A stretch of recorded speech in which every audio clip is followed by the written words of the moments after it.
समप्रभा निर्विघ्नं कुरु मे देव सर्वकार्येषु सर्वदा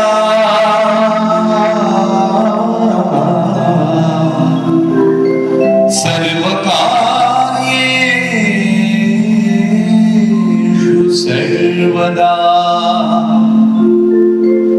रत्नाकराधौतपदा हिमालय किरीटिनीं ब्रह्मराजर्षि रत्नाढ्या वन्दे भारत मातरम्।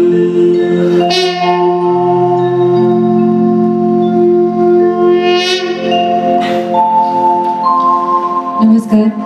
श्री चिदंबर ट्रॅव्हल्स तर्फे आयोजित या कार्यक्रमात मी आसावरी आपल्या सगळ्यांचं हार्दिक स्वागत करते. श्री चिदंबर ट्रॅव्हल्स बरोबर आपण सगळे तीर्थाटनाला निघाले आहात आणि त्यात दादा डिले एको काहीच नको, ट्राय करा.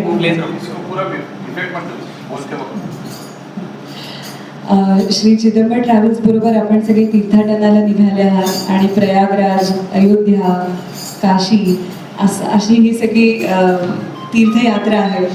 त्यात सारनाथ इथे म्हणजे सारनाथच्या या अतिशय पवित्र ठिकाणी आज हा कार्यक्रम सादर करण्याचा योग येतोय, याचा आम्हाला खूप आनंद आहे.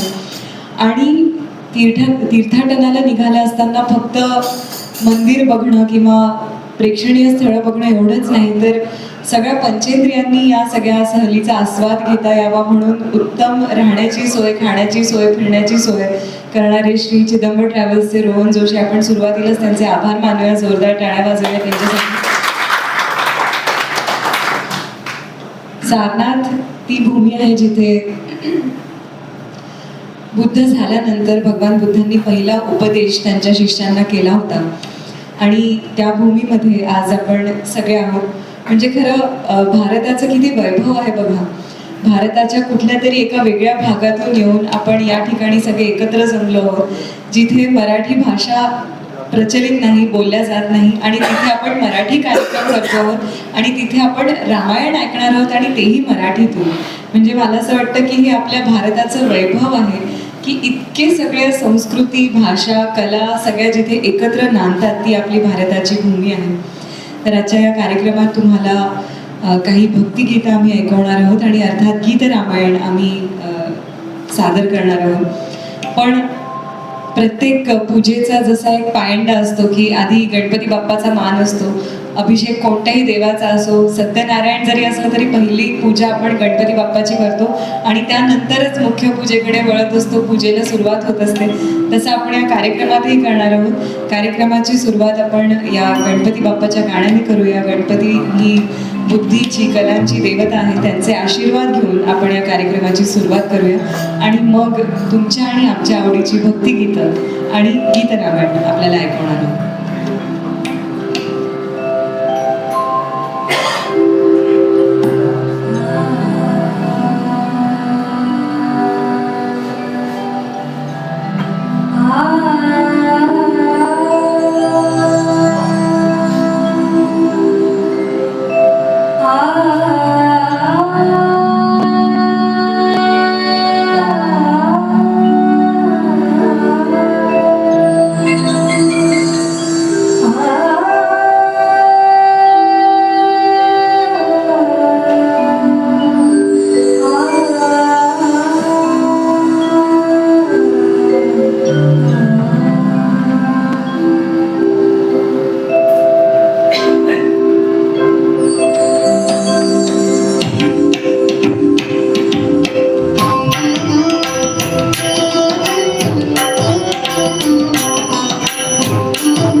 माझी भक्ती मिळुनावी गणपती तुझे ठाई ज्याची त्याची घडावी संगती त्याची घडावी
अतिशय सुंदर कार्यक्रमाची सुरुवात झाली. प्रत्येक युगामध्ये भगवंताला प्राप्त करून घेण्याचे वेगवेगळे मार्ग संतांनी सांगितले आहेत. असं म्हणतात की त्रेतायुगामध्ये यज्ञ करून याग करून भगवंताची प्राप्ती होत असे. द्वापर युगामध्ये सेवा करून भगवंताची प्राप्ती होत असे. पण आपण कलियुगात आहोत आणि ज्ञानदेवांनी हरिपाठात सांगितलंय की योग याग विधी तेणे नोहे सिद्धी. तर या कशाने भगवंताची प्राप्ती होणार नाही, म्हणजे अर्थात हे करू नये असं नाही, पण ते करण्याचा अधिकार आणि तेवढी साधना तेवढी बुद्धी कलियुगात नाही असं ज्ञानदेवांचं म्हणणं होतं. आणि म्हणून कलियुगात जर सगळ्यात उपयुक्त असं साधन कोणतं असेल तर ते नामस्मरण. असं म्हणतात की नामस्मरण केलं तर भगवंताची प्राप्ती होतेच होते. त्यामुळे कलियुगात जर का तरुण जायचं असेल तर तरुण जाण्याचा एकच मार्ग आहे, तो म्हणजे नामस्मरण. आणि आपण अयोध्येला जाऊन आलात त्याच्यामुळे जाणार आहात, मला वाटतं नाही जाऊन आलात त्याच्यामुळे तिथे रामललांचं दर्शन घेतल्यानंतर जो काही भावविभोर अनुभव येतो किंवा त्या गाभाऱ्यात असताना ती सुंदर अशी मूर्ती बघितली की आपसुकच तोंडातून रामनाम उमटणार नाही असा व्यक्ती शोधूनही सापडणार नाही. त्यामुळे हे पुढचं सुंदर असं गाणं आपण ऐकूया आणि परत एकदा अयोध्येला आपण आपल्या मनाने परत एकदा जाऊन त्या गाभाऱ्याचं दर्शन घेऊया, मूर्तीचं दर्शन घेऊया.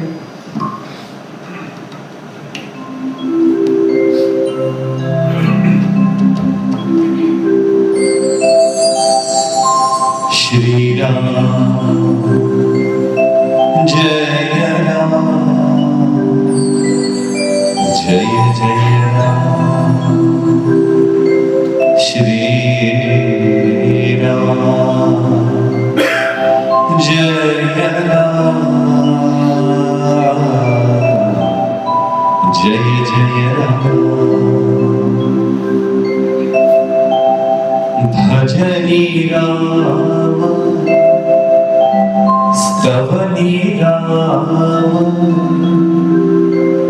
वचनी राम गावा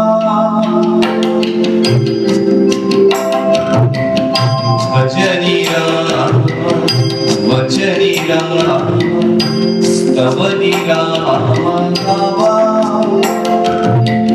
नयनी राम श्रवणी राम हृदयी राम धावा हरे राम बाबा हरे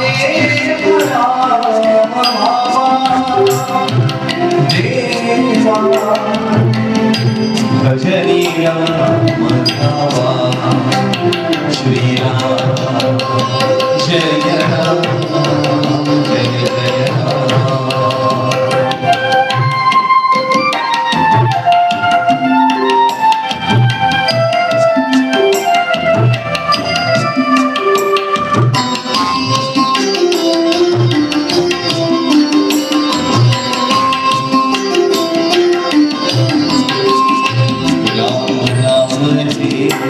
अति पावन पार करीन भव सागर राम नाम के अति पावन पार करीन भव सागर विनय करुण जड़ पाषाण राम नामा महिमा घोर विनय करुण जड़ पाषाण राम नामा महिमा घोर राम नाम मन रंगावे राम नाम मन रंगावे हाय ध्यास दीवा हाय ध्यास दीवा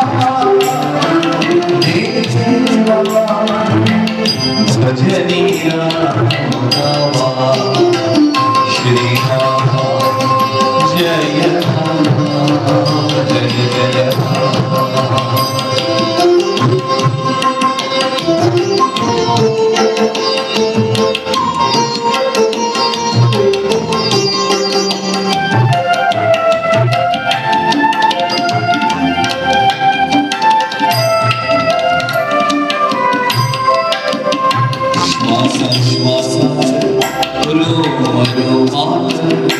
राम स्मरण राम चिंतन श्वास श्वासांत रोम रोमांत राम स्मरण राम चिंतन राम ही नाम खोल प्राणात भावे राम सारे जीवन राम ही नाम खोल प्राणात भावे राम सारे जीवन देह सोडून प्राण जाता देह सोडून प्राण जाता मोठा तर श्रीराम नामा मोठा तर श्रीराम नामा देवा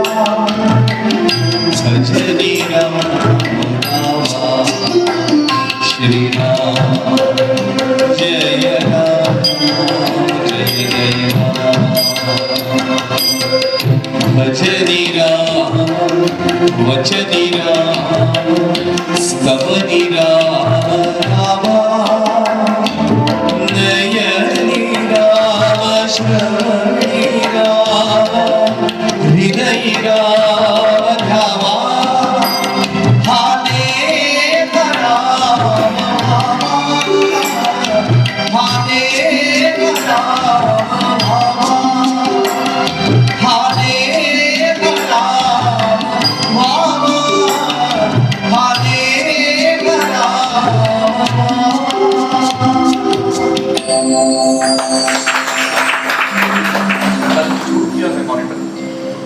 आपल्याला नेहमी लहानपणापासून अशी शिकवण दिली जाते की उतू नका मातू नका कुठल्याही गोष्टीचा गर्व करू नका कुठल्याही गोष्टींनी मातून जायला नको पण संत तुकाराम महाराजांचा हा अभंग आहे जो शमिका आता सादर करणार आहे खेळ मांडियेला बाळवंटी घाई त्या अभंगामध्ये शेवटचं असं कडवं आहे की होतो जय जयकार कर्ज तांबर मातले हे वैष्णव वीर रे तुकाराम महाराजांनी असं का म्हणावं म्हणजे सगळ्यांना आपल्याला लहानपणापासून शिकवलंय की कुठल्याही गोष्टींनी मातून जाणं म्हणजे वाईट असतं पण तुकारामांनी असं म्हटलंय त्याच्या मागे काही कारण असेल तर संत तुकारामांना हे म्हणायचंय की ही एकच गोष्ट आहे अशी की ज्याने तुम्ही मातून गेलात किंवा मातलात तर तुमचं कल्याण होईल आणि ती म्हणजे भगवत भक्ती इतके तुम्ही भगवंत निष्ठ राहा की त्यांनी तुम्हाला जर का अभिमान गर्व झाला की हो माझ्या भगवंतावर पूर्ण विश्वास आहे तर हे तुमच्यासाठी हितकारी आहे सहज आठवलं म्हणून एक गंमत सांगते की एकदा एका शाळेमध्ये इन्स्पेक्शन असतं आणि त्या शाळेत छोटी छोटी सगळी मुलं असतात. ती शाळा इन्स्पेक्ट करायला जे अधिकारी आले असतात त्यातले काही असतात की ज्यांचा देवावर वगैरे फार विश्वास नसतो. आपले आजूबाजूला बरीच मंडळी अशी असतात जे स्वतःला फार पुढारलेले म्हणून घेतात, पण खरं विचारांची भ्रांतीच असते.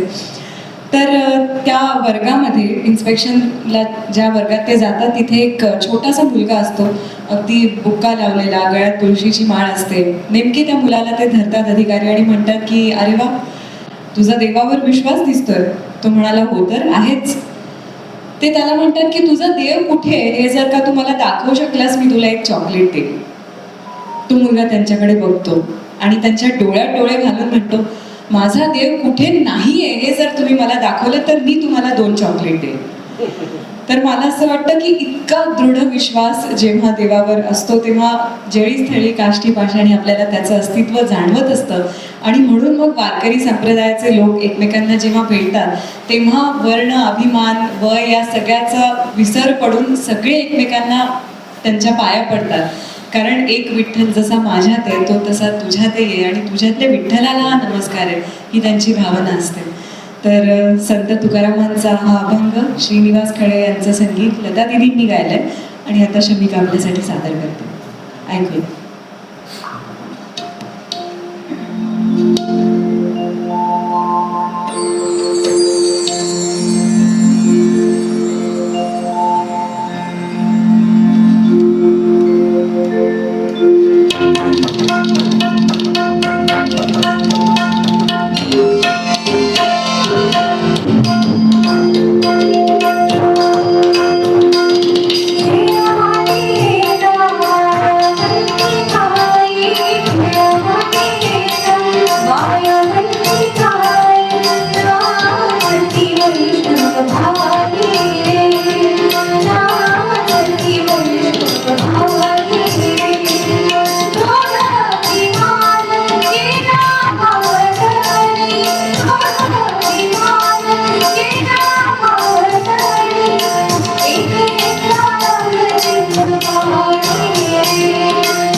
जय राम कृष्ण हरी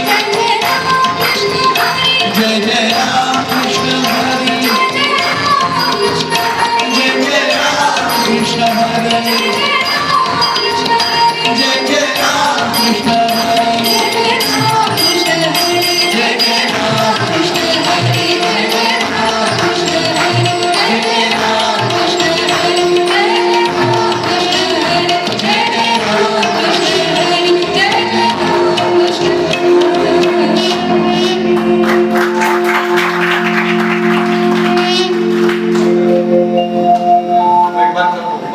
बंद हो जाती है।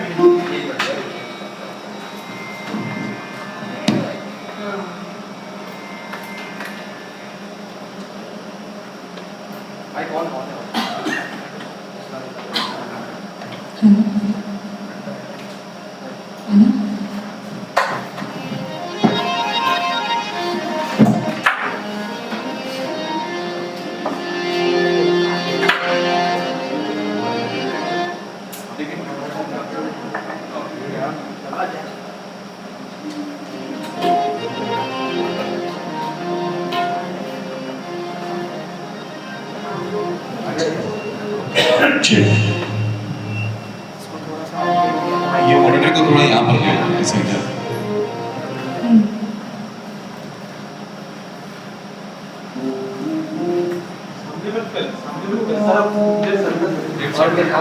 चेक हेलो हेलो चेक ऐसा रखना ऐसा हाँ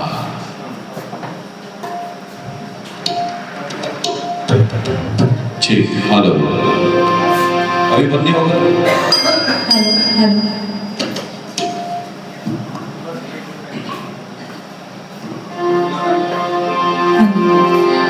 शमिकांनी आपल्याला शब्दसुरांची छान वारी घडवलीच आहे. तर आपण पंढरपूरच्या पांडुरंगाचं वर्णन करणारं एक सुंदर असं भक्तिगीत ऐकूया. गदी माडगुळकरांनी लिहिलं आहे आणि सुधीर फडके यांनी ते संगीतबद्ध केलं आहे आणि सुधीर फडके आणि वसंतराव देशपांडे यांनी ते गायलंय. झालं महार पंढरीनाथ या चित्रपटातलं ते गाणं आहे. तेव्हा ते चित्रपटाचं नाव सांगितलं बरोबर काकूंना कळलं की गाणं कोणतं आहे. त्याच्यामुळे आता अधिक बोलायलाच नको, आपण थेट गाणंच ऐकूया.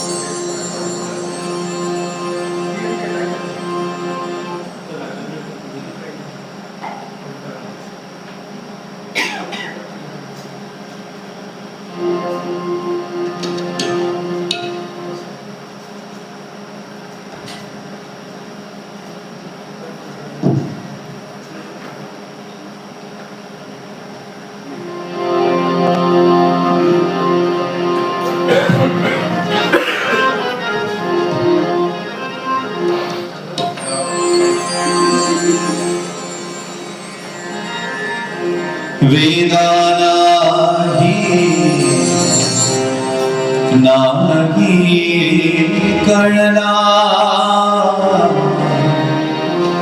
अंत पायाचा कानडा राजा पंढरीचा कानडा राजा पंढरीचा वेदा नाही कळला वेदा नाही कळला अन्न पालया कानडा राजा पंढरीचा कानडा राजा पंढरीचा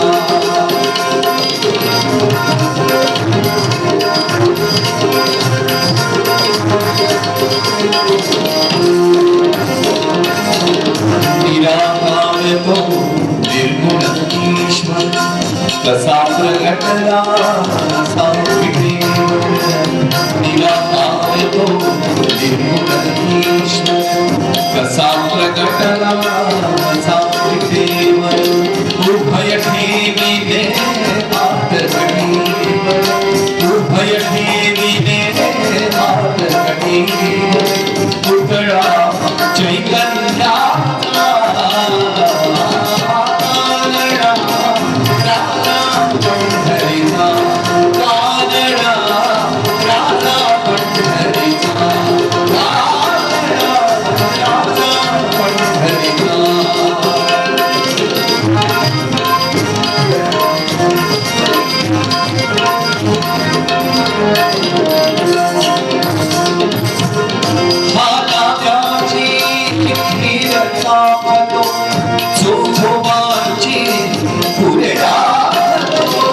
नाम्याची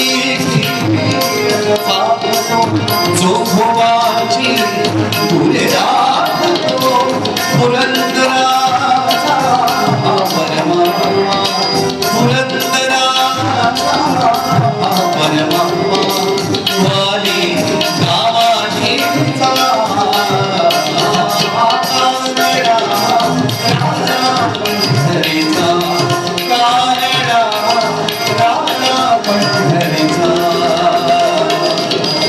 वेदा नाही नाही कळला वेदा नाही कळला अंगपाळयाचा कानडा राजा पंढरीचा कानडा राजा पंढरीचा कानडा राजा पंढरीचा.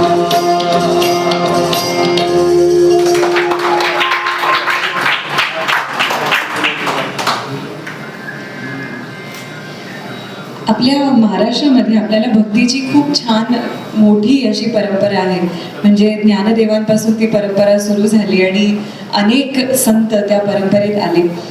असं म्हणतात की संतांचा संदेश हा त्यांच्या साहित्यात असतो, बरेचदा जीवनात नसतो. म्हणजे संत वागतात तसं आपण वागायला जाऊ नये, ते काय सांगतायत तसं आपण वागायला हवं. आणि म्हणून त्यांनी सगळ्यांनी सांगितलं की भक्ती करा आणि संतांचे अंकित व्हा. म्हणजे बाकी कोणाचेही अंकित झालं नाही तरी चालेल, पण संतांचे अंकित व्हायला पाहिजे. संतांचा सहवास लाभून ते जे सांगतात तसं वागून त्यांच्या जवळचे झाले पाहिजे. म्हणजे ते काय करतात की तुमचा हात ते घेतात आणि ईश्वराच्या हातात देतात. ही महत्वाची भूमिका संत आणि सद्गुरू आपली पार पाडत असतात. एक फार छान अभंग आहे की संतांची भूमिका नेमकी कशी असते की मेघमुखे अधःपतन उदकाचे देखोनी जाणं अधःपाते निभवी जन अन्नदान सकळाचे तैसे योगियाचे खालुते येणे ते इहलोकी जन्म घेणे. म्हणजे किती छान सांगतात की खरं तर संत स्वतः पूर्ण ब्रह्म असतात, त्यांना ब्रह्मज्ञान झालेलं असतं आणि ते मोक्षप्राप्ती त्यांना झाली असते. त्यांना परत आपल्या जनसामान्यांमध्ये येऊन आपलं आयुष्य खर्ची घालण्याची काही गरज नसते. पण एक जो ढग आकाशातून चालला असतो, जशी त्यालाही खाली येण्याची काही गरज नसते, पण आपल्याला पाणी मिळावं, आपलं धान्य पिकावं म्हणून तो स्वतःचा अधःपात करून घेतो. मेघमुखे अधःपतन उदकाचे देखोनी जाणं. तो जसा स्वतःचा अधःपात करून घेतो तैसे योगियाचे खालुते येणे ते इहलोकी जन्म घेणे. तसे संत येतात आपल्यासाठी की जे ब्रह्मज्ञान त्यांना कळलंय ते आपल्यालाही कळावं आणि आपणही ईश्वर प्राप्तीच्या मार्गावर मार्गक्रमण करावं म्हणून ते येतात. आणि म्हणून ते आपल्याला सांगतात, कळकळीने सांगतात की तुम्ही नाम घ्या.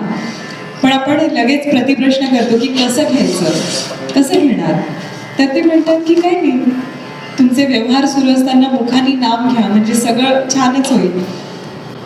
तर संत तुकारामांचा हा अभंग आहे की नामस्मरण कसं करावं, बोलावा विठ्ठल, पाहावा विठ्ठल, करावा विठ्ठल, जीव भावे. तुमचे कर्म करताना मुखाने विठ्ठल बोला, तुम्ही सगळीकडे विठ्ठलाला बघा आणि त्याची भक्ती जीवभावे करा म्हणजे सगळं छानच होणार आहे. तर तुकारामांचा हा अभंग आहे. पंडित जितेंद्र अभिषेकी यांनी सुद्धा संगीतबद्ध केलाय, गायलाय. किशोरी आमोणकरांनी हा संगीतबद्ध केलाय, गायला आहे आणि फार प्रचलित आपल्या सगळ्यांचा खूप आवडता असा हा अभंग आहे. ऐकूया.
सोसे येणे सोसे झाले भाव बरी परत माघारी येत नाही परत माघारी येत नाही परत माघारी येत नाही भोला भोला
चला टाळ्या वाजवूया, अप्रतिम सादरीकरण.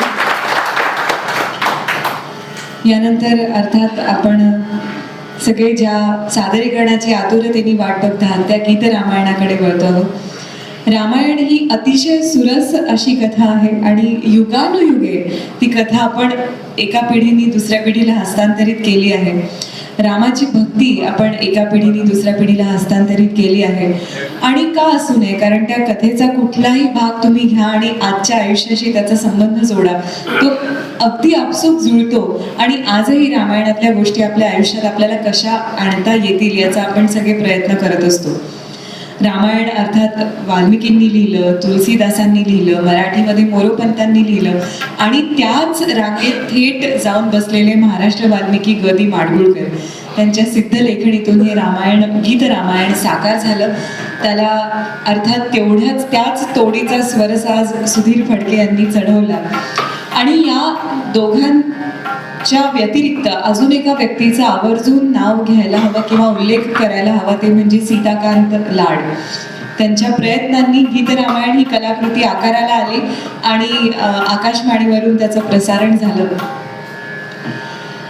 असं की गीत रामायण आपल्या सगळ्यांना ठाऊक आहे, म्हणजे किती प्रचलित झालं, सगळ्यांनी किती ती गाणी डोक्यावर घेतली आणि आजही गीत रामायणाने आपल्या प्रत्येकाच्या घराच्या ओसऱ्या दुमदुमतात. आता रामाचं नवरात्र येऊ घातलं आहे, त्यामुळे रामाचं नवरात्र आलं म्हटल्यानंतर घराघरातून आजही गीत रामायण ऐकायला येतच. तर इतकं गीत रामायण प्रचलित झालं, सगळ्यांनी भरभरून त्या गीत रामायणावर प्रेम केलं. ग. दि. माडगुळकर एकदा ग्वाल्हेरला गेले होते, तिथल्या स्थानिक साहित्य संमेलनाचे अध्यक्ष म्हणून. आणि त्यांचा मुक्काम ग्वाल्हेरचे प्रसिद्ध कायदे पंडित करकरे यांच्या घरी होता. असं म्हणतात की करकरेंनी गदिमांना विचारलं की गदिमा, गीत रामायण किती छान होत आहे, पण तुम्हाला ठाऊक आहे का की तुमच्या व्यतिरिक्त आणि बाबूजींच्या व्यतिरिक्त अनेक गायक मंडळी गीत रामायणाचे कार्यक्रम करतायत, याची तुम्हाला काही रॉयल्टी वगैरे मिळते का? गदिमा म्हणाले, नाही, काही रॉयल्टी वगैरे मिळत नाही. त्या करकऱ्यांनी एक कागद गदिमांपुढे ठेवला आणि त्यांना म्हणाले की या कागदावर सही करा. गदिमा म्हणाले, कशासाठी? ते म्हणाले की अहो, तुमची सगळी रॉयल्टी मी वसूल करून देतो, मला वकीलपत्र तुम्ही देताय अशी याच्यावर सही करा. मी माझी वकील म्हणून फी सुद्धा घेणार नाही आणि यानंतर रॉयल्टी शिवाय गीत रामायण कोणी गाऊ पण शकणार नाही. गदिमांनी तो कागद तसाच परत केला आणि म्हणाले की रामनामानी दगड सुद्धा तरून गेले, हे तर फक्त माझं गीत रामायण आहे, त्यांनी 4 गायक मित्र तरून गेले तर काय हरकत आहे. तर मला असं वाटतं की ही हृदयाची उदारता त्या कलाकारांच्या ठाई होती, म्हणून त्यांची कलाकृती आणि म्हणून ते इतके मोठे झाले. गीत रामायणातली सगळ्यात शेवटची ओळ गदिमांनी लिहिली आहे की अवघ्या आशा श्रीरामार्पण. तर म्हणून मला असं वाटतं की नुसतंच त्यांनी लिहिलं नाही, खऱ्या अर्थाने गीत रामायण ते जगले आणि म्हणून ती कलाकृती अजरामर आहे. तर त्यातली निवडक काही सौंदर्य स्थळं आपल्याला दाखवण्याचा हा प्रयत्न आहे. सुरुवात अर्थातच पहिल्या पदापासून.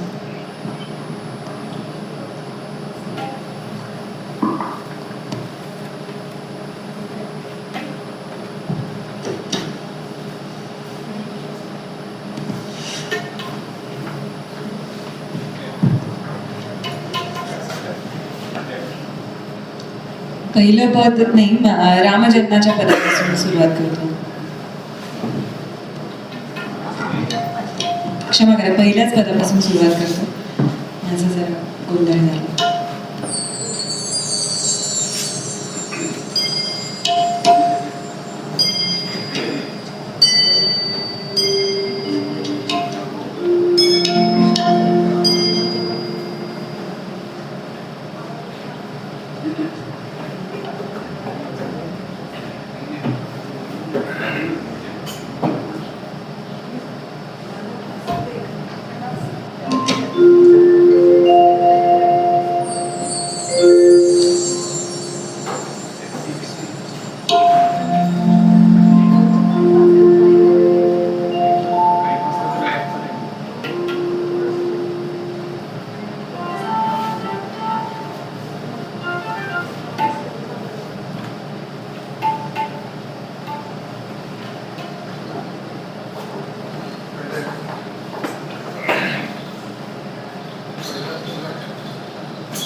रामायणाची सगळी गाणी असं काही नव्हतं की गाणी आधी तयार व्हायची, गाणी आधी लिहून ठेवलेली होती आणि मग ती आयत्या वेळी त्याला संगीत देऊन रेकॉर्ड केलं. बरीच गाणी लाईव्ह त्याचं प्रसारण झालं आहे आणि बरीच गाणी म्हणजे आता दुसऱ्या दिवशी प्रसारण व्हायचंय तर आदल्या रात्री गदिमांनी लिहिलंय असंही बऱ्याच गाण्यांच्या बाबतीत बोललं जातं. आणि बाबूजींना गीत रामायणाच्या संपूर्ण प्रवासात प्रभाकर जोग म्हणून जे व्हायोलिन वादक होते, प्रसिद्ध व्हायोलिन वादक, त्यांनी सहकारी म्हणून मदत केली. तर त्यांचं हे काम होतं की गदिमांच्या पंचवटी या पुण्यातल्या बंगल्यावर जायचं आणि त्यांच्याकडून गाणं घेऊन यायचं. तर प्रत्येक वेळी प्रभाकर जोग पंचवटीला आले की गदिमा दुरूनच हाक मारायचे की आला आला बघा रामाचा दूत आला, आता काही गाणं घेतल्याशिवाय हा जायचा नाही. आणि अशा बऱ्याच गमती जमती गीत रामायण तयार होण्याच्या प्रवासात घडल्या. तरी आपण रामजन्माचं गाणं ऐकूया. मला वाटतं याच्या मागची कथा आपल्या सगळ्यांना ठाऊक असेलच, तर आपण थेट गाण्याकडे आता वळूया. सगळ्यांनी राम जन्मला विसरले एवढं म्हणायचं आहे.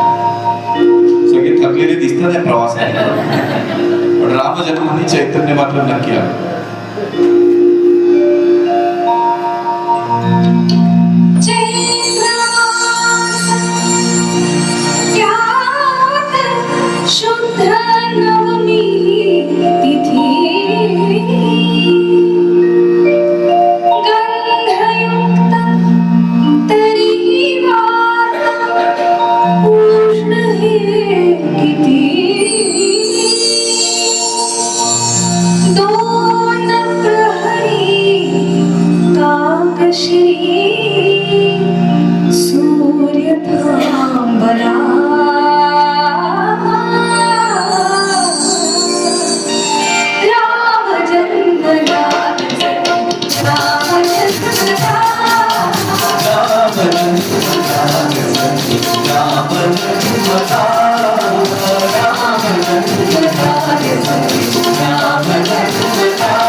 गदिमा शब्दप्रभू होतेच, त्यामुळे प्रत्येक प्रसंगाला चपखल बसतील असे शब्द त्यांना सुचायचे. बरेचदा त्यांना असं विचारलं जायचं की कसं काय तुम्हाला एवढं सुचलं हो, म्हणजे त्या प्रसंगाला ते शब्द वापरावे इतकं कसं काय तुम्हाला सुचलं. तर ते प्रांजळपणे सांगायचे की रामाची भक्ती आमच्या घराण्यात होतीच, त्यामुळे हा सगळा रामाचा आशीर्वाद आहे, हे मी केलं नाही, त्यांनी माझ्या हातून करवून घेतलं. पण एकीकडे गदिमांनी असंही म्हटलंय की ज्ञानी आचावा तुक्याचा तोच माझा वंश आहे, माझी या रक्तात थोडा ईश्वराचा अंश आहे. तर हेही त्यांनी प्रांजळपणे कबूल केलंच आहे आणि त्यांच्या रक्तातला ईश्वरी अंश आपल्याला त्यांच्या प्रत्येक कृतीतून दिसतो. हे पुढचं गाणं बघूया की रामचंद्राच्या बाललीलांचं वर्णन करताना इतकं गोड त्यांनी ते केलंय, ते गाणं तेवढंच गोड झालंय. ऐकूया.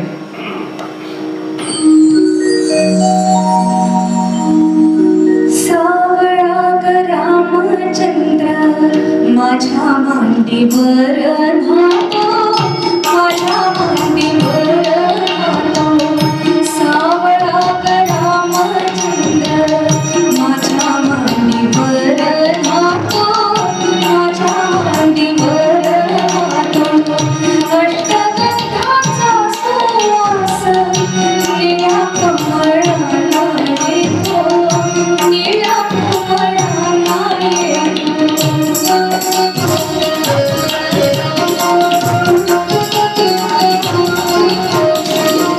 सावळा रामचंद्र माझ्या हातानी जेवतो, माझ्या हातानी जेवतो, सावळा रामचंद्र माझ्या हातानी जेवतो, माझ्या हातानी जेवतो. उरलेल्या फासासाठी हवा दाबून साठवतो, हवा दाबून साठवतो.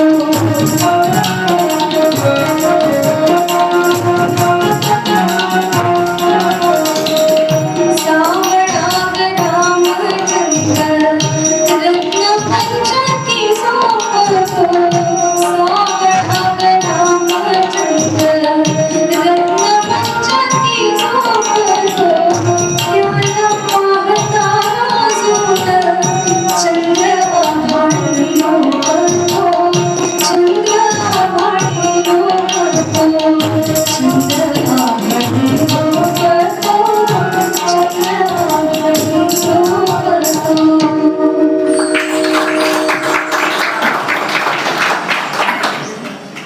गीत रामायणातलं प्रत्येक गाणं कुठल्या तरी रागावर आधारित असावं असा बाबूजींचा आग्रह होता, त्यांचा असा मानस होता. अर्थात स्वयंवर झाले सीतेचे किंवा सेतू बांधणारे अशी काही लोकसंगीतावर आधारित गाणी वगळता गीत रामायणातलं प्रत्येक गाणं कुठल्या तरी रागात बंदिस्त आहे. हे पुढचं गाणं ज्या रागात बंदिस्त आहे त्या रागाचं नाव आहे पुर्या धनश्री आणि मला वाटतं गाणं आपल्या परिचयाचं आहे, अधिक काही बोलायला नकोच, आपण गाणं ऐकूया.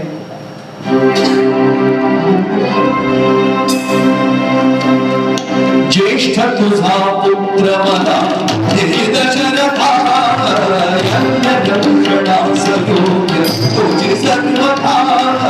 ज्येष्ठ तुझा पुत्र मला हे दशरथा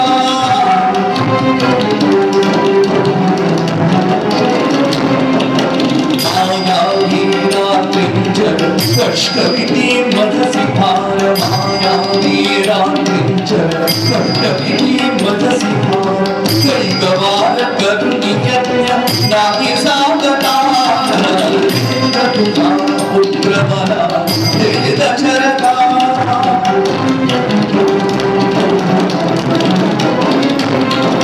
प्राणाहून वचनी प्रीत रघुवंशी भीत गीत. प्राणाहून वचनी प्रीत रघुवंशी भीत गीत. का कवी राम सभा गौण चिंतता. तुझा पुत्र मला हे दशरथा. तुझे सर्वथा. तुझा पुत्र मला हे दशरथा.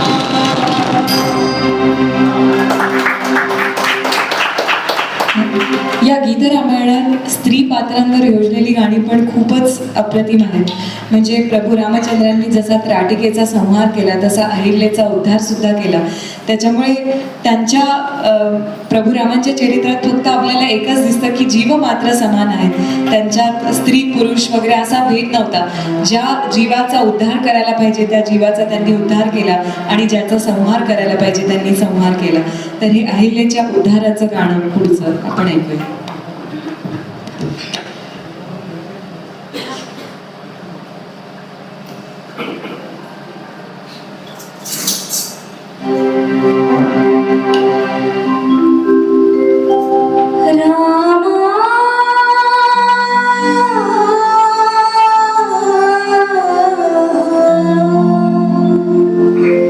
चरण तुझे लागले आज मी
गाणं श्रीरामचंद्र आणि सीतामाता यांच्या स्वयं धरणी मातेचे स्वयंवर झाले सीतेचे स्वयंवर झाले सीतेचे स्वयंवर झाले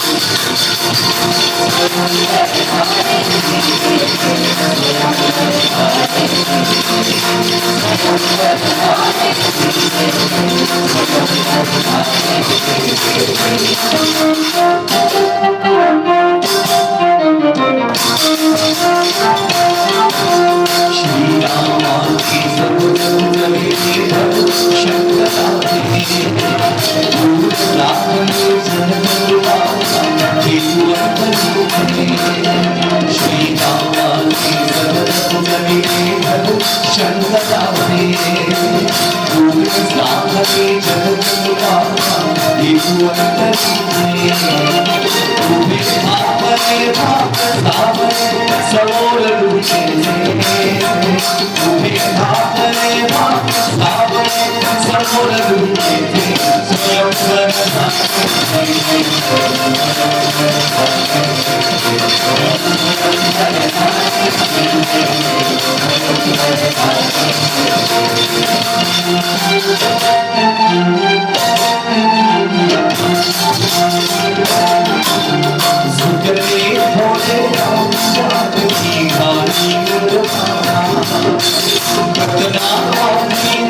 श्रीरामाची भक्ती का करावी असं जर कोणी प्रश्न विचारला तर त्यांना हे एकच उदाहरण आपण देऊ शकतो की एक तरुण राजकुमार जो उद्या ज्याचा राज्याभिषेक व्हायचा आहे आणि त्या राज्याभिषेकाच्या पूर्वसंध्येला त्यांना असं कळतं की नाही आता राज्याभिषेक होणार नाही, सर्व संघ परित्याग करून वनवासात जावं लागेल. या दोन्ही घटनांना अगदी समानपणे सामोरे जाणारा प्रभू श्रीराम ते होते आणि म्हणून त्यांच्या ठाई जेवढी स्थितप्रज्ञता होती तेवढी त्यातला एक अंश तरी आपल्यात यावा म्हणून रामाची भक्ती करावी असं उत्तर दिलं तरी वावगं ठरू नये. पण अर्थात श्रीरामांचं आपल्याला ठाऊक आहेच, पण या दोन्ही घटनांना की उद्या आता आपण सम्राज्ञी होणार आहोत, राणी होणार आहोत, पण आता नाही होणार आणि आता वनवासात आपला नवरा चाललाय त्याच्याबरोबर आपल्याला जायचंय हे ठरवणारी ती सीता पण तेवढीच श्रेष्ठ आणि तेवढीच महान. त्यामुळे मला असं वाटतं की छोट्या छोट्या कारणांवरून लग्न मोडणाऱ्या पिढीने रामायणाचा तर अभ्यास केलाच पाहिजे की किती मोठी ती एक तपस्या असते. तर म्हणून वनवासाचा तो क्षण आठवूया, सगळ्यांना गहिवरून टाकणारा असा तो क्षण आहे, पण त्या क्षणातलं सीतेचं मनोगत गदिमांनी जे लिहिलंय ते या पुढच्या गाण्यातून ऐकूया.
विविध रामायणातली अशी बरीच गाणी आहेत जी आपल्याला अंतर्मुख करतात, पण त्यातला सगळ्यात अंतर्मुख करणारं किंवा जीवनाचं मर्मच ज्या गाण्यात उलगडून ठेवलंय ते हे पुढचं गाणं, दैव जात दुःखे भरता दोष ना कोणाचा.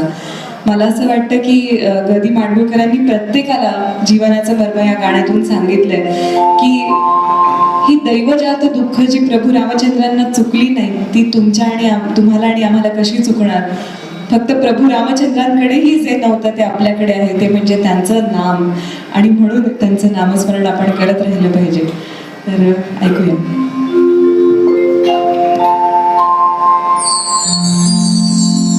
दैवजात दुःखे भरता, दैवजात दुःखे भरता, दोष ना कोणाचा, पराधीन आहे जगती पुत्र मानवाचा, दोष ना कोणाचा, पराधीन आहे जगती पुत्र मानवाचा, दोष ना कोणाचा.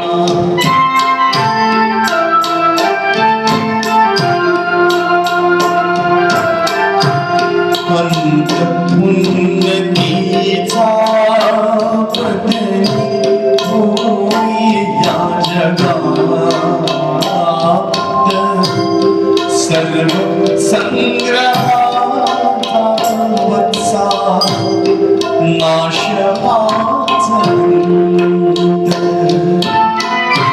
वियोगार्थ मिलन होते नेम जगाचा, पराधीन आहे जगती पुत्र मानवाचा,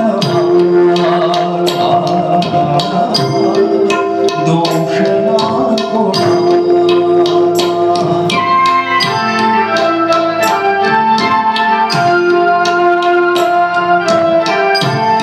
दोन बोलकाची होते सागरात भेट,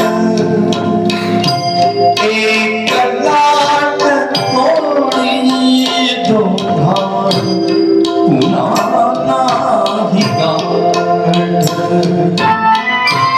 क्षणिक तेवी आहे बाळा मेळ माणसाचा, पराधीन आहे जगती पुत्र मानवाचा, दोष ना कोणाचा, पराधीन आहे जगती पुत्र मानवाचा, दोष ना कोणाचा.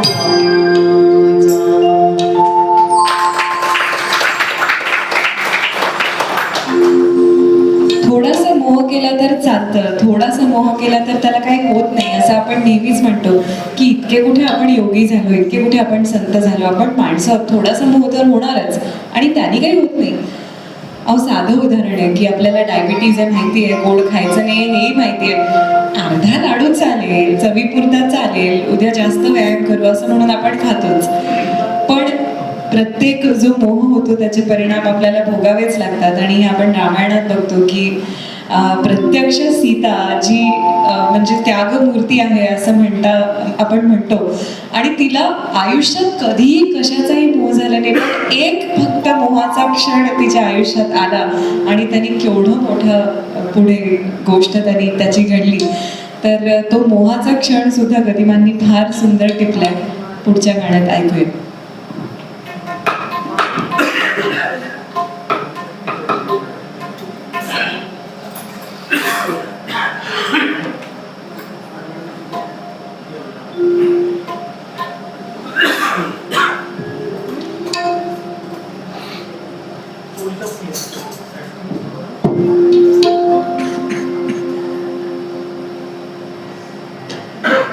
आपल्या रामायण आणि महाभारताची विशेषता हीच आहे जी आता आसवऱ्यांनी सांगितली. मोह, साक्षात भगवतीला मोह होणं. आणि रामायण आणि महाभारतामध्ये आपण बघतो की फक्त भूमिका बदलल्या. रामायण हे हरणाचं वस्त्र करण्यावरून घडलं, महाभारत वस्त्राचं हरण करण्यावरून घडलं. ही विशेषता आहे.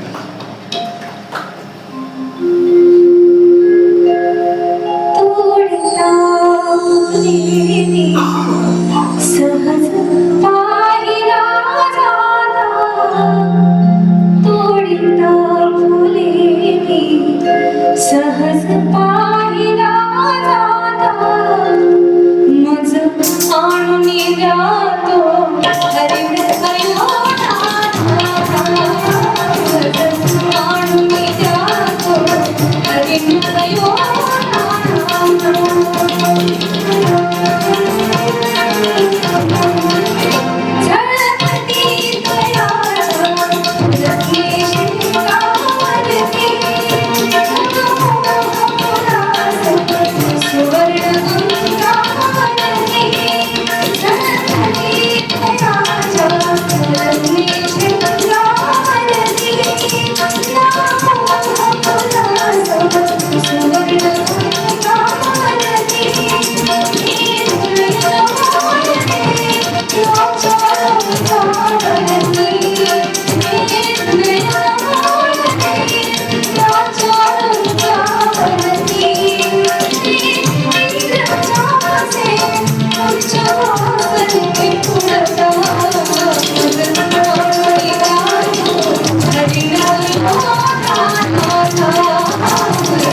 सगळ्यांनी सीतावर रामचंद्र की जय. आता जोरात दोन्ही हात वर करून घोषणा करायची. सेतू बांधारे, सेतू बांधारे, सेतू बांधारे, सेतू बांधारे, सेतू बांधारे, सेतू बांधारे, सेतू बांधारे, सेतू बांधारे, सेतू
गीतरामायणातल्या या शृंखलेतलं हे शेवटचं गाणं आपल्या पुढे आम्ही सादर करतो आहोत. खरं तर गीतरामायणाचे स्वतंत्र कार्यक्रम होऊ शकतात, होतात हे आपल्याला ठाऊक आहे, पण या कार्यक्रमाच्या माध्यमातून गीतरामायणातील काही सौंदर्य स्थळ आपल्याला दाखवण्याचा आम्ही प्रयत्न केला.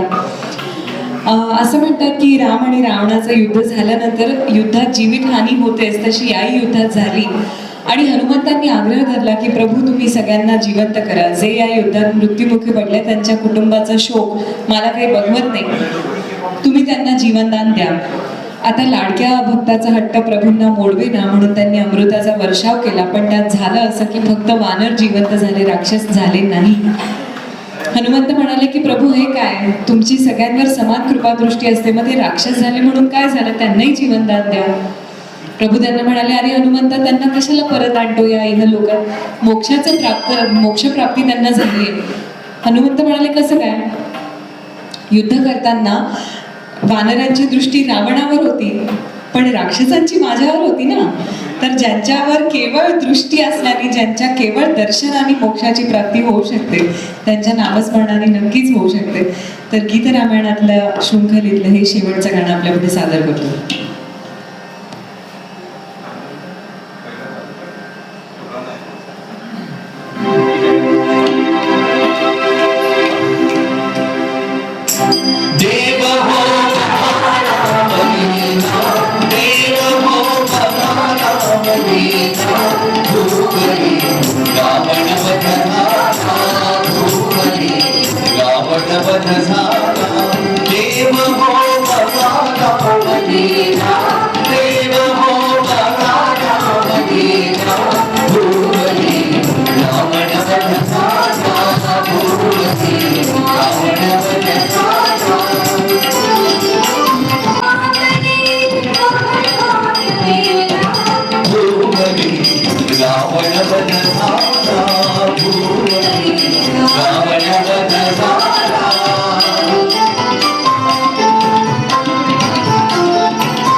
जगता करिता युद्ध करी जगता करिता तुम्ही अतुल राम अतुल राम रावण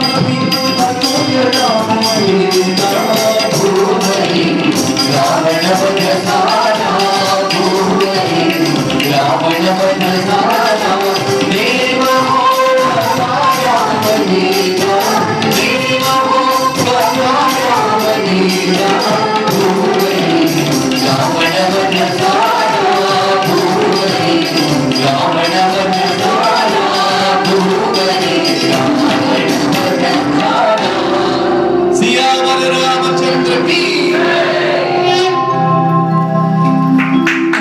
कार्यक्रमाच्या उत्तरार्धात प्रवेश केला आहे आणि यानंतर काही भक्तिगीतं आपण ऐकणार आहोत आणि मग अर्थात स्वरूची भोजनाचा आस्वाद आपल्या सगळ्यांना घ्यायचा आहे. या सगळ्या कलाकारांना आपण ओळखता, पण आजच्या या कार्यक्रमाच्या निमित्तानं त्यांची पुन्हा एकदा ओळख करून देणं हे माझ्यासाठी फार भाग्याचं आहे असं मला वाटतं. प्रसिद्ध गायक वक्ते श्री अमर कुलकर्णी, जोरदार टाळ्या त्यांच्यासाठी वाजवूया. संस्कार भारतीचे पदाधिकारी आहेत, आपल्याला ठाऊक आहेत. संस्कार भारतीच्या माध्यमातून खासदार सांस्कृतिक महोत्सवात दरवर्षी एक वैशिष्ट्यपूर्ण कार्यक्रम घेण्यात येतो, जिथे 1000पेक्षा अधिक कलाकार एका व्यासपीठावरून त्यांची कला सादर करतात. त्या कार्यक्रमाचं संयोजन श्री अमर कुलकर्णी करत असतात. नुकतंच अंदमानला सावरकरांच्या पूर्णाकृती पुतळ्याचं अनावरण झालं आणि त्या कार्यक्रमाच्या आयोजनात अमरजींचा सहभाग होता. त्याबरोबरच त्याच कार्यक्रमात सरसंघचालक आदरणीय मोहनजी भागवत, आपले केंद्रीय गृहमंत्री माननीय अमितजी शाह आणि पंडित हृदयनाथ मंगेशकर यांच्या शुभ हस्ते त्यांच्या एका अल्बमचं अनादि मी अनंत मी या अल्बमचं उद्घाटन सुद्धा तिथे पार पडलं. तर असे बहुआयामी ते कलाकार आहेत. मला वाटतं नागपूरकरांना अमर कुलकर्णी यांची ओळख करून देण्याची मुळीच गरज नाही. जोरदार टाळ्यांनी आपण त्यांचं स्वागत करूया. सम्राट झाला आहे. वा वा, क्या बात. आपल्या सगळ्यांची अतिशय आवडती गायिका शमिका भिडे, सारेगमप लिटिल चॅम्प्सच्या मंचापासून तिच्या सांगीतिक प्रवासाला सुरुवात झाली. त्या मंचावर आपण तिला पहिल्यांदा ऐकलं आणि शमिकाचा गोड आवाज त्यांनी प्रत्येक मराठी रसिकाच्या मनात घर केलं. आज ती जगभर विविध कार्यक्रम विविध कलाकारांबरोबर सादर करते आहे. त्याबरोबरच तिने स्वतःची काही ओरिजिनल गाणी गायली आहेत, कंपोज सुद्धा केलेली आहेत. तर अशी ही आपल्या सगळ्यांची खूपच आवडती लाडकी गायिका शमिका भिडे, तिच्यासाठी जोरदार टाळ्या एकदा. आपल्या नागपूरचे प्रसिद्ध कीबोर्डिस्ट श्री परिमल जोशी नागपुरात, भारताबाहेर अनेक मोठमोठ्या कलाकारांबरोबर नियमितपणे कार्यक्रम सादर करत असतात. त्यांच्यासाठी आपण जोरदार टाळ्या वाजवूया. आपल्या नागपूरचे आंतरराष्ट्रीय ख्यातीप्राप्त तबला वादक, ढोलकी वादक, हँडसॉनिक अशी सगळी विविध वाद्य जे सहज आणि उत्कृष्टरित्या वाजवतात ते श्री पंकज यादव. आणि नागपुरात आलेल्या सगळ्या सेलिब्रिटीज बरोबर जे पर्कशनिस्ट म्हणून काम करत असतात आणि स्वतः इतर अनेक कलाकारांबरोबर भारताबाहेर ज्यांनी कार्यक्रम सादर केले आहेत असे प्रसिद्ध कलाकार श्री विक्रम जोशी यांचं आपण स्वागत करूया. आपल्या कार्यक्रमाचं अप्रतिम असं निवेदन करणारे, निवेदन जिच्या रक्तातच आहे असं आपण अगदी खात्रीने म्हणू शकतो. आणि आपण बघतो की सहसा निवेदनामध्ये वेदना जास्ती असतात आणि त्या वेदना पचवणं श्रोत्यांना फार कठीण जातं. कारण आजकाल निवेदनामध्ये निवेदकाला असं वाटतं की सगळा कार्यक्रम हा त्याच्यावर अवलंबून असतो. परंतु वेदनाशामक निवेदन कसं असावं आणि मोजकं परंतु यथार्थ निवेदन करण्याची हातोटी जन्मजात जिला लाभलेली आहे. वडिलांकडून आलेला निवेदनाचा वारसा आणि रक्तात असलेलं आजोबांकडून आलेलं संगीत याचा अप्रतिम मिलाप म्हणून जर आपण कोणाकडे बघू शकतो तर तिचं सात्विक जितकं सौंदर्य आहे तितकंच तिची सात्विक वाणी असलेली नागपुरातील युवा निवेदक म्हणून जिनी ख्याती आज भारतभर आपली पसरवली अशी आसावरी गलांडे देशपांडे तिच्यासाठी आपण आणि आसावरीची प्रगती तिला लहानपणापासून अगदी अतिशय लहान वयापासून आम्ही आसावरीला बघतो आहोत आणि आमची ही छोटीशी पुतणी आज इतकं मोठं आकाशाला गवसणी घालते आहे. जितकी तिची झेप वाढत जाते तितका आम्हाला आनंद होतो. आपण सगळे भरभरून तिला आशीर्वाद द्यावा आणि तिच्या शब्दांच्या आकाशाला कुठलीही मर्यादा नसावी असे आशीर्वाद आमचे तिच्यासाठी नेहमीच आहेत. अशी तू प्रगती करत राहा असे आमचे तुला नेहमीच आशीर्वाद. आणि या सगळ्याच्या मागे ज्यांची भूमिका आहे असा माझा साळा म्हणा किंवा माझा भाऊ म्हणा छोटा भाऊ असा रोहन जोशी ही कल्पकता असावी लागते. कारण कलाकारांचे नखरे सहन करा, मग त्यांचे तिकीट, मग त्यांचे जेवण खाणं. कारण कलाकार आणि नम्र हा साधारणपणे समीकरण नसतं. कलाकार आणि नम्रीत जास्त असतं.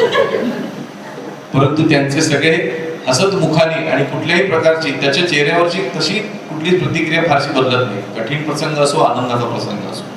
त्यामुळे रोहन याची कल्पकता आणि त्याची ह्या कार्यक्रमासाठी असलेली तळमळ याच्याकरता पुन्हा एकदा आपण सगळ्यांनी त्याचा अभिनंदन करावा. अगदी शेकडो सहप्रवासांची संख्या असो किंवा कमी संख्येचा समूह असो तितक्याच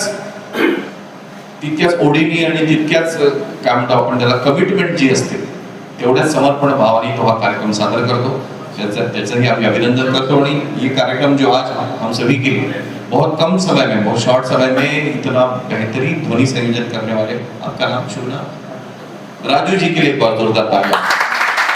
ऐसे देखिए ये सब कलाकार होते हैं, इन्हें कभी साउंड वाले भोंगे वाले ऐसे नहीं कहना चाहिए. क्योंकि अगर इनके दिलों में अगर कलाकार नहीं बसेगा, किसको क्या चाहिए, किस तरीके का लेवल चाहिए, अगर इसका ज्ञान और वो कला अगर अवगत नहीं होगी तो कार्यक्रम के 12 वर्ष बहुत सहजता से बजा सकते हैं. लेकिन राजू जी ने आज हमारी सबकी नैया पार करा दी है. और वैसे भी राजू भाई के लिए एक बार हम अभिनंदन की तालियां बजाते हैं और कार्यक्रम के उत्तरार्ध की ओर अग्रसर. एक छोटासा स्वागत सोहळा श्री चिदंबर ट्रॅव्हल्स तर्फे आपल्याला कलाकारांचा करायचा आहे. मी मंचावर आमंत्रित करते श्री विनय चांगदे काकांना आणि त्यांना विनंती करते त्यांनी श्री अमर कुलकर्णी यांचं स्वागत करावं.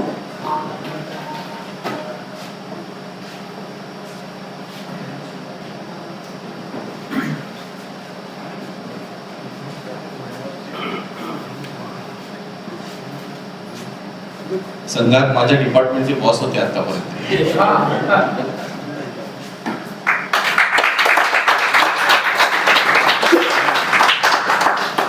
वर्षा चांगदे काकू यांना इथे आमंत्रित करते. त्यांना विनंती करते त्यांनी शमिका भिडे यांचं स्वागत करावं. रोहन दादा दुसरं या कोई मैंने वो जो ट्राई किया ना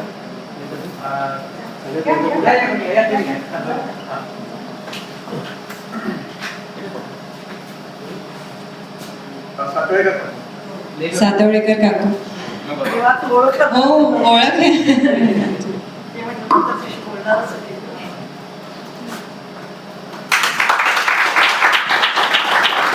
प्रकाश जोशी काकांना विनंती करते त्यांनी विक्रम जोशी यांचं स्वागत करावं.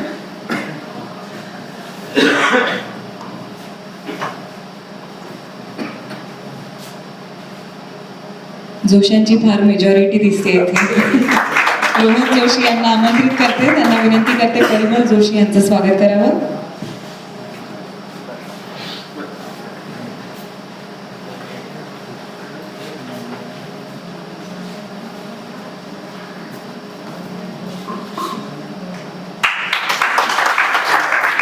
इनामदार काकांना आमंत्रित करते. त्यांनी पंकज यादव यांचं स्वागत करावं ही विनंती.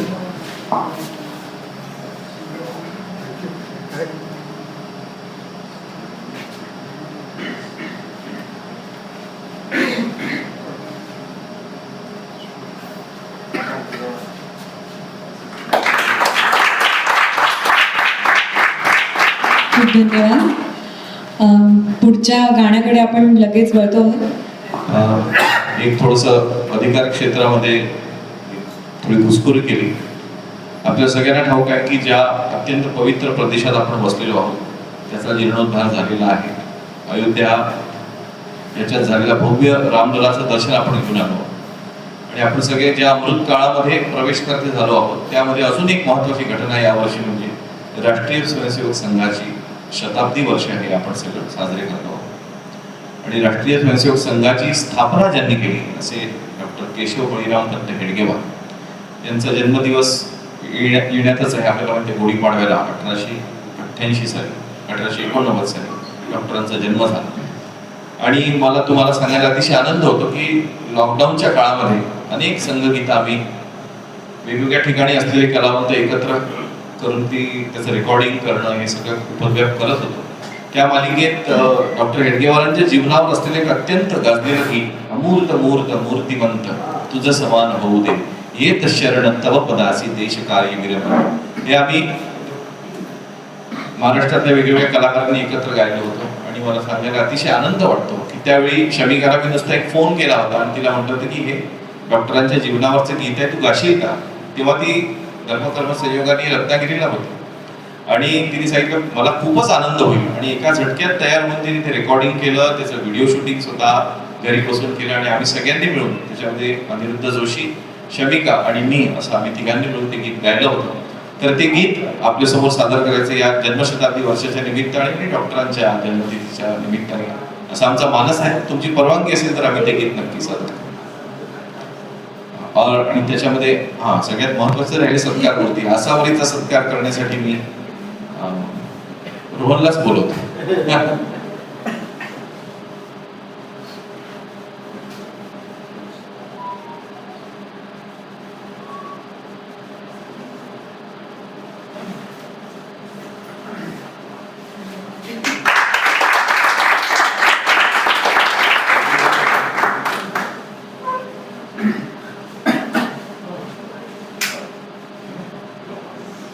वो ट्रैकिंग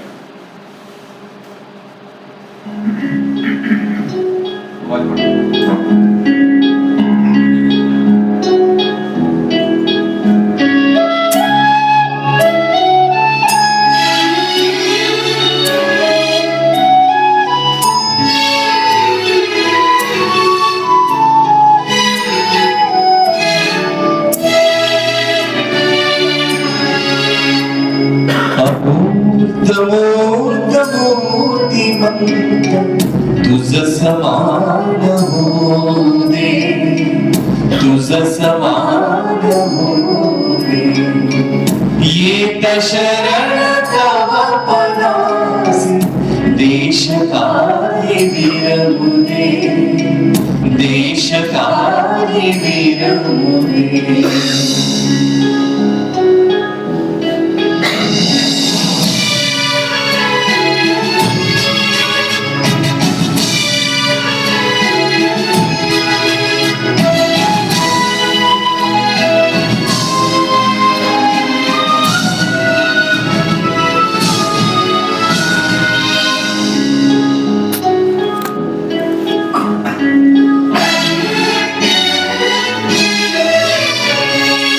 उमलतील या कळा, हळूहळूची पाकळा. उमलतील या कळा, हळूहळूची पाकळा. तत्सुगंध तुझा समान सर्व दूर पसरू दे देश कार्य विरमुदे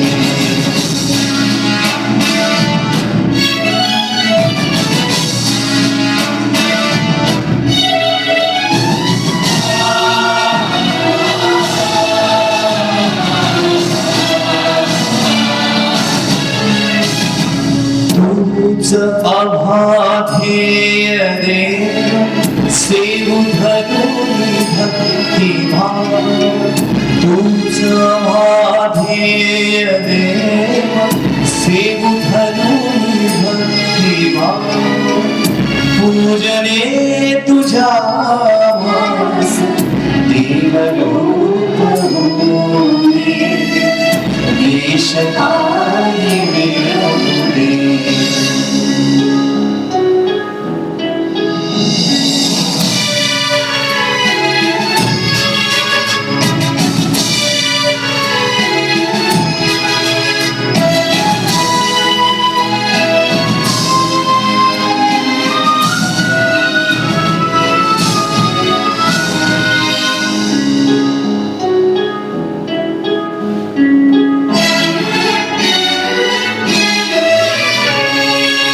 ससी भव्य दिव्य दीप तेज तुझे असे समूप.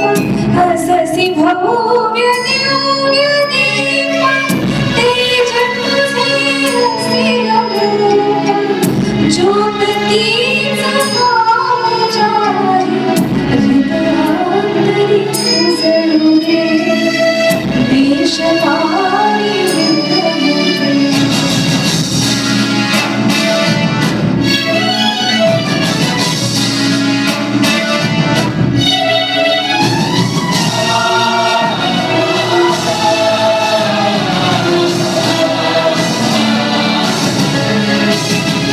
करुणिया तुझ्या समान होऊ दे जवळदार करुणिया तुझ्या समान होऊ दे जवळदार देश धर्म संस्कृतीचे संरक्षण होऊ दे देश कार्य विरमुदे अमूर्त मूर्त मूर्तिमंत तुझ समान होऊ दे तुझ समान होऊ दे येत शरण तव पदासी देश कार्य विरमुदे देश कार्य विरमुदे देश कार्य विरमुदे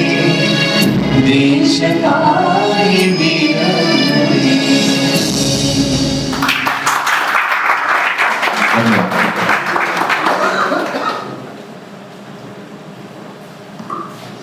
शेवटची 2 गाणी आपल्या पुढे सादर करतोय. पहिल्यांदा आम्ही हा कार्यक्रम वाराणसीमध्ये खरं सादर करतोय, नाहीतर अयोध्येत हा कार्यक्रम दरवेळी होतो. आणि श्री चिदंबर ट्रॅव्हल्सतर्फे आत्तापर्यंत अनेक कार्यक्रम अनेक कलाकारांबरोबर आयोजित करण्यात आले. म्हणजे आनंद भाटे, त्यानंतर सलील कुलकर्णी, त्यांचा मुलगा शुभंकर कुलकर्णी, आपल्या नागपूरचे सगळे कलाकार तर असतातच. शमिका भिडे आत्ता या प्रवासात सहभागी झाले आहेत. आणि याशिवाय जी इंटरनॅशनल ट्रिप श्री चिदंबर ट्रॅव्हल्सची असते त्या ट्रिपबरोबर शशांक केतकर आत्ता दुसऱ्यांदा दुबईला त्यांच्याबरोबर प्रवास करून आले. त्याच्यामुळे असे सगळे फिरताना सेलिब्रिटीजला भेटायचा एक खूप छान चान्स श्री चिदंबर ट्रॅव्हल्स आपल्याला देत असतात. त्याच्यामुळे पुढच्याही प्रवासांचं बुकिंग ताबडतोब तुम्ही करू शकता श्री चिदंबर ट्रॅव्हल्स बरोबर. शेवटची 2 गाणी सादर करतो आहोत. त्यापैकी हे एक पहिलं गाणं कबीरजींची रचना आहे आणि आपल्या सगळ्यांना ठाऊक आहे ती रचना. आणि हेही ठाऊक आहे की कबीरजी फार प्रसिद्ध आहेत. म्हणजे खरं बनारसमध्ये आपण आलो आहोत आणि बनारस इथे आल्यानंतर कबीरजींचं एखादं भजन पद झालंच पाहिजे. त्यांनी सगळ्या धर्मातल्या अगदी अंधश्रद्धांवर बोट ठेवून आपल्याला रागवलं आहे आणि खरी भक्ती कशी करायची हे त्यांनी आपल्याला शिकवलं आहे. तर बनारसला पण घेऊन बऱ्याच अंधश्रद्धा लोकांमध्ये रूढ असतात की आयुष्यभर आपण काहीही केलं तरी चालतं, देवाचं नाव नाही घेतलं तरी चालतं, पण म्हणे इथे समजा आपल्याला मरण आलं तर आपल्याला डायरेक्ट स्वर्ग मिळतो, मोक्ष मिळतो असं. पण कबीरजींनी तीही समजूत खोटी केली. कारण जेव्हा त्यांची जाण्याची वेळ आली आणि त्यांना कळलं की आता आपल्याला जायचंय, तेव्हा ते मगहर नावाच्या बनारस जवळ असलेल्या छोट्याशा गावी आले. बनारस सोडलं आणि मग सगळे त्यांना म्हणायला लागले की अहो आयुष्य तुम्ही या गंगा किनारी काढलं, बनारसमध्ये काढलं, आता जायची वेळ आली म्हणता आणि तुम्ही मगहरला कसे काय गेले? तर त्यांनी सहज सांगितलं की हरी का दास मरे मगहर मोक्ष न वंचा जाई. हरीचा दास ज्यांनी आयुष्यभर देवाचं साधन केलंय तो कुठेही गेला तरी त्याला मोक्ष मिळणार आहे. हिरदा कठोर मरे बनारस नरक न वंचा जाई. त्याच्यामुळे आयुष्यभर काय करता याला फार महत्व आहे, कुठे तुम्ही जाता याला महत्व नाही आहे, ही समजूत त्यांनी खोटी केली. कबीरजींचं हे भजन ऐकूया.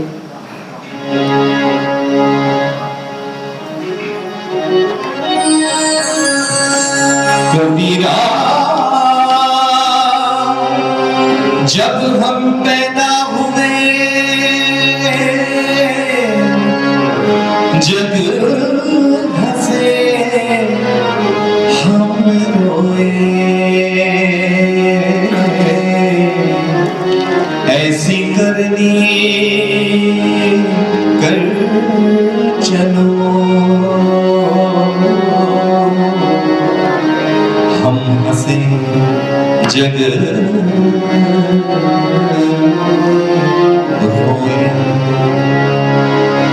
चदरिया चदरिया झीनी रे झीनी,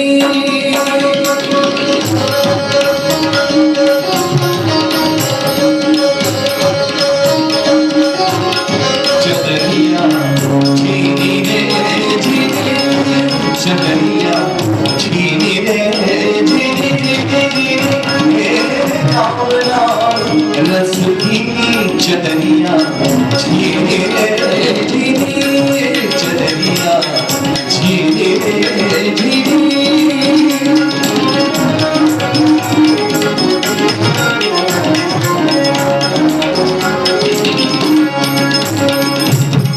अष्टकमल का चरित्र बनाया, पंचतत्व की तूने चदरिया, पंचतत्व की तूने. अष्टकमल का चरित्र बनाया, पंचतत्व की तूने. नागसमास बुरन को लागे, नागसमास बुरन को लागे, मूरख में चदरिया झीनी रे चदरिया झीनी रे झीनी.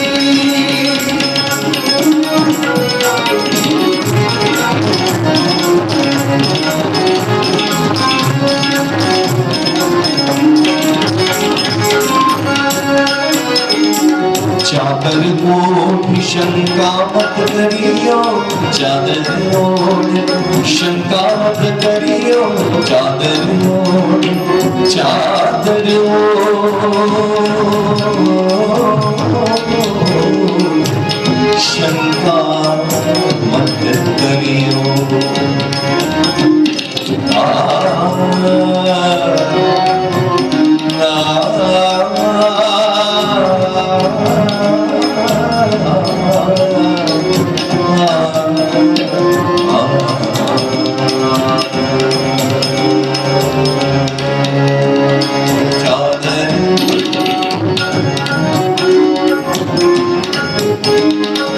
चादर ओढ़ शंका मत करियो, ये दो दिन तुमको दी चदरिया, ये दो दिन तुमको दी।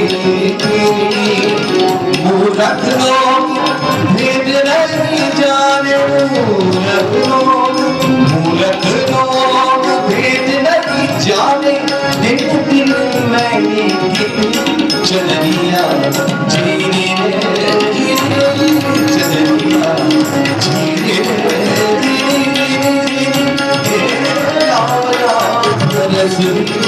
चदरिया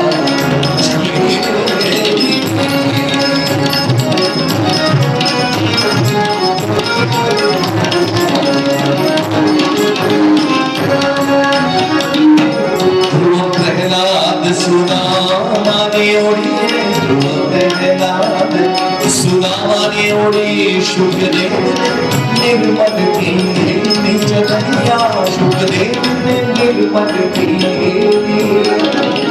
दास कबीर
शेवटचं गीत सादर करतो, भैरविनी कार्यक्रमाचा शेवट करतो। शमिकाचं जन्मगाव म्हणजे रत्नागिरीच्या अगदी जवळ पावस नावाचं एक छोटंसं गाव आहे। तिथे स्वामी स्वरूपानंद नावाचे फार थोर असे संत होऊन गेले। त्यांचं हे भजन आहे आणि त्या भजनाने आणि भैरवीने कार्यक्रमाचा शेवट करतो। पुन्हा एकदा श्री चिदंबर ट्रॅव्हल्सचे खूप खूप मनपूर्वक आभार। आज हा कार्यक्रम सादर करण्याची संधी त्यांनी इथे आम्हाला दिली आणि तुम्हा सगळ्यांचे खूप आभार की एवढा सगळा प्रवास करून आल्यानंतर तुम्ही इतका मनापासून कार्यक्रम ऐकला, तर तुमच्यासाठी एकदा जोरदार टाळ्या सगळ्यांना। धन्यवाद। असे प्रेक्षक, असे रसिक प्रेम करणारे असतात म्हणून कार्यक्रम उत्तरोत्तर रंगत जातो। तर सगळ्यांचे मनपूर्वक आभार। या गाण्यानंतर भैरवीनंतर स्वरूची भोजनाचा आस्वाद आपण सगळे घेणार आहोत। मनपूर्वक धन्यवाद आणि शुभरात्री।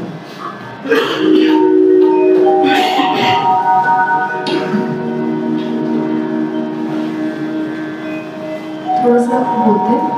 हे दोन अभंग जे आहेत ते स्वरसंजीवनी नावाचा आमचा अल्बम आहे, त्यातील ही दोन रचना आहेत। पहिली रचना आहे केदार दिवेकर यांची, अंतर्बाह्य रामच म्हणून, आणि त्यानंतर त्याला जोडून माझे प्रथम गुरु श्री प्रसाद गुळवणी यांची रचना आहे राम नामी रंगे मना। आपण सर्वजण रामाला पुजतोय, राम गातोय, तर मला असं वाटतं की अंतर्बाह्य जेव्हा राम होतो तेव्हा त्याची प्रचिती वेगळीच येते। आणि त्यामुळे हा जो अभंग आहे तो कुठल्याही तालवाद्याची साथ न घेता मी लाईव्ह जेव्हा गाते तेव्हा सादर करते। याचं कारणच असं आहे की त्याच्यातून जो भावार्थ निघतो, त्याच्यातनं जी उत्कटता त्या अभंगातली आहे ती पुरेपूर उमटून येते। त्यामुळे हा अभंग आपण सर्वांनी डोळे मिटून अंतर्बाह्य होऊन ऐकला तर मला असं वाटतं की आपल्या सर्वांना रामापर्यंत नक्की पोचता येईल। तर अंतर्बाह्य राम झालो आणि रामनामी रंगे म्हणून एका गीत।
झालो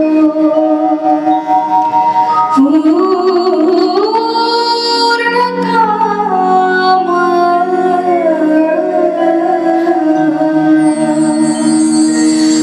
अंतर्बाह्य राम झालो पूर्ण काम देखियले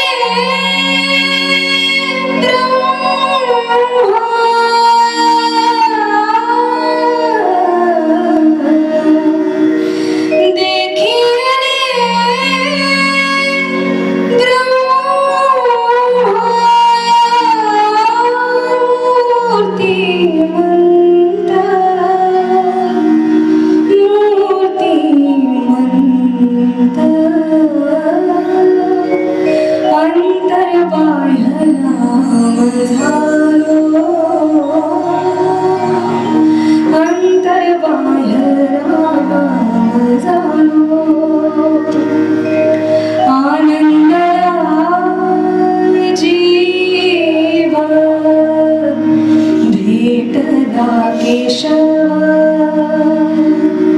आनंदला जीव भेटला